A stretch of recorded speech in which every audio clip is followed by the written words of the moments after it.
Bonjour, j'ai une question pour vous.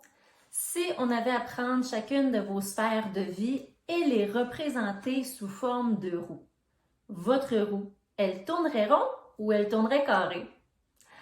Dans cette vidéo, on va regarder ensemble comment améliorer votre équilibre de vie en ciblant peut-être la sphère la plus problématique et qui peut avoir des impacts sur les autres. Et on va lui donner un objectif pour tenter d'améliorer votre santé mentale.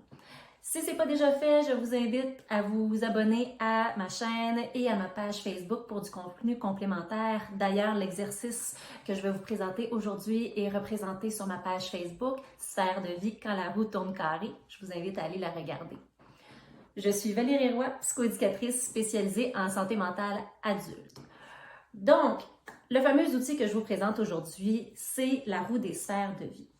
Donc, ce que vous pouvez faire si vous voulez, sortez-vous un papier crayon et je vais vous demander de me faire la liste de vos principales sphères de vie. En général, pour vous aider, on va retrouver par exemple personnel, familial, conjugal, professionnel, financière, environnement, loisir et temps pour soi. Loisir et temps pour soi, on ne se le cachera pas, il est souvent négligé. Ensuite, vous allez donner une note de 0 à 10 à chacune des sphères de vos vies. Je vais le préciser, mais 0, c'est pourri, et 10, c'est sa coche, c'est parfait, on veut juste maintenir ce qui se passe dans cette sphère-là. Donc, ça vous donne vraiment l'occasion de prendre un recul sur votre vie et d'analyser chacune des sphères pour voir où est-ce qu'on aurait place à amélioration. Ensuite, regardez la sphère qui a soit la plus basse note ou qui, selon vous, a le plus de conséquences négatives sur le reste. Ensuite, l'idée, c'est de se donner à peu près 2 à 3 objectifs, on veut être indulgent envers soi-même, pour améliorer cette sphère-là, peut-être de 2-3 points. OK? On commence ce smooth.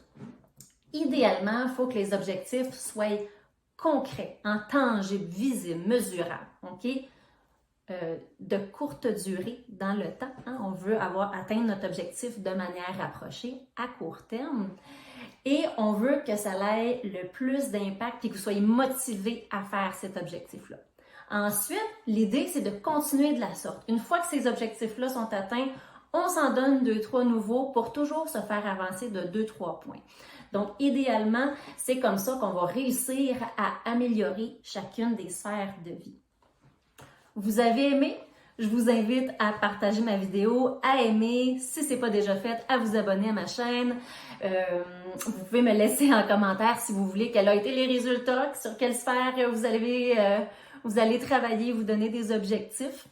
Et je vous invite d'ailleurs à aller regarder ma prochaine vidéo, comment améliorer sa gestion du stress en ciblant les causes.